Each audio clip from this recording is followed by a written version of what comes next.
আজ আমি বানাবো চিলি চিকেন আর সাথে ছিল রেশমি পরোটা। তো এখানে আমি মাংসগুলো কেটে নিয়েছিলাম আর কাটার পর ভাবছি বাবা কত ছোট ছোট করে কেটে ফেলেছি। আসলে প্রায় 5 বছর পরে গিয়ে না আমি এমন চিলি চিকেন বানাচ্ছি, ওই জন্য বুঝতে পারছিলাম না কীভাবে কাটবো, তাই যেমন পেরেছি তেমন কেটেছি। তারপর ভাবলাম যে একটু বেশিই ছোটো হয়ে গেছে। তারপরে আবার এটাও ভাবলাম যে ভালো হয়েছে, একদিকে ছোট ছোট হয়েছে, প্রত্যেকটা মানে যখনই খেতে যাবো প্রত্যেকটার মধ্যে মাংস আর কি পড়বে। যাই হোক, সমস্ত কিছু মিশ্রণ আমি নিয়ে নিয়েছি। আর না তো এই চিলি চিকেনের ব্যাপারটা না আমি আগে পারতাম না, যখন একদমই ছোট ছিলাম তখন আর কি শিখেছিলাম। তারপর একদিন করেছিলাম, বাট একটু মিষ্টি ব্যাপারটা হয়ে গেছিলো। তো তারপরে এই যে ইউটিউবের জামানা এসেছে, তখন তো আর তো ইউটিউবের ব্যাপারটা ছিল না, আর এখন যেমন ইউটিউব এসছে, তো ইউটিউব দেখে দেখে আর কি করলাম। আর এখানে ক্যাপসিকামের এখানে 12টা বাজালাম আর কি, একটু নিজে নিজেই আর কি পোদ্দারি করলাম যে দেখো একটা কি সুন্দর কৌটো টাইপের হয়ে যায়। তো আর কি ক্যাপসিকামের এখন আমি তছনছ করে ধরবো কেটে ফেটে, তো ছোটো ছোটো করে কেটে নিলাম এখানে আমি। আর ওখানে পেঁয়াজটাও ছিল, পেঁয়াজটাও কেটে ফেলবো। পেঁয়াজ কাটতে গেলে যে আমার যে কী কষ্ট হয়, আমার যে কী চোখ দিয়ে জল বেরোয় যে কী বলবো, আর কত কষ্ট করে আমি ওই সব পেঁয়াজগুলো কাটি তোমাদের আমি কী বলবো। তো যাই হোক, এখানে কাটাফাটা হয়ে গেছে। আর এখানে কড়াই বসিয়ে দিলাম, কড়াই একটা গরম মানে তেল দিয়ে দিলাম আর কি। তারপরে দিয়ে দিলাম মাংসর মাখানো মিশ্রণটা, পটপট করে দিয়ে দিলাম। আর চটপট করে আমিও কিছুটা খেয়ে নিলাম, এত ভালো লাগছিলো। এদিকে ভাজছি আর এদিকে টুকটুক করে খাচ্ছি।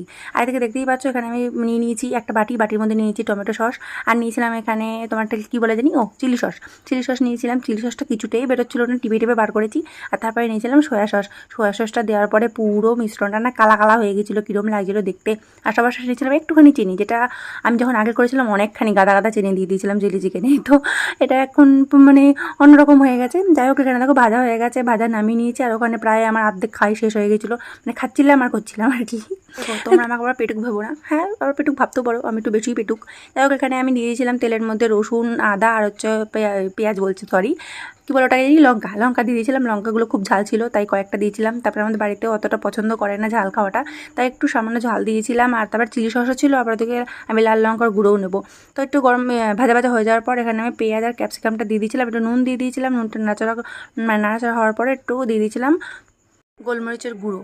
তারপরে দিয়েছিলাম এখানে লাল লঙ্কার গুঁড়ো, সেটাকে ভালোভাবে নাড়াচাড়া করার পর হালকা ভাজা হওয়ার পর দিয়েছিলাম সমস্ত যেগুলো আর কি সস আমি রেখেছিলাম সেইগুলো আর কি দিয়ে দিলাম ওর মধ্যে। আবার একটু হালকা নাড়াচাড়া করার পর দিয়েছিলাম এখানে ভেজে রাখা যে মাংসগুলো, সেইগুলো আর কি দিয়ে দেবো ওর মধ্যে। একটু হালকা ভেজেছিলাম, বেশি কড়া করে ভাজিনি। তো ভালোভাবে নাড়াচাড়া করে নেওয়ার পর দেখতেই পাচ্ছ ভালোভাবে মাখানো হয়ে গেছে। তারপরে দিয়েছিলাম কিছুটা জল দেওয়ার পরে ভালোভাবে ফুটে যাওয়ার পরে নামানোর আগে দিয়েছিলাম আমি কর্নফ্লাওয়ার, জলের মধ্যে একটু গুলিয়ে দিয়েছিলাম যাতে একটু ঘন হয়। সো এখানে ফাইনালি আমার চিলি চিকেন মানে রেডি। আর এখানে মানে ভিডিওতে কালারটা নাকি বাজে আসছিলো, বাট কালারটা না খুব সুন্দর এসেছিলো। আর এদিকে করবো আমি রেশমি পরোটা, তার জন্য আলু সিদ্ধ করে আমি এখানে কুচিয়ে নিয়েছিলাম। আমার ভিডিওটা করেছিল আমার ছেলে, দিয়েছিলাম ধনেপাতা, দিয়েছিলাম গোলমরিচের গুঁড়ো, দিয়েছিলাম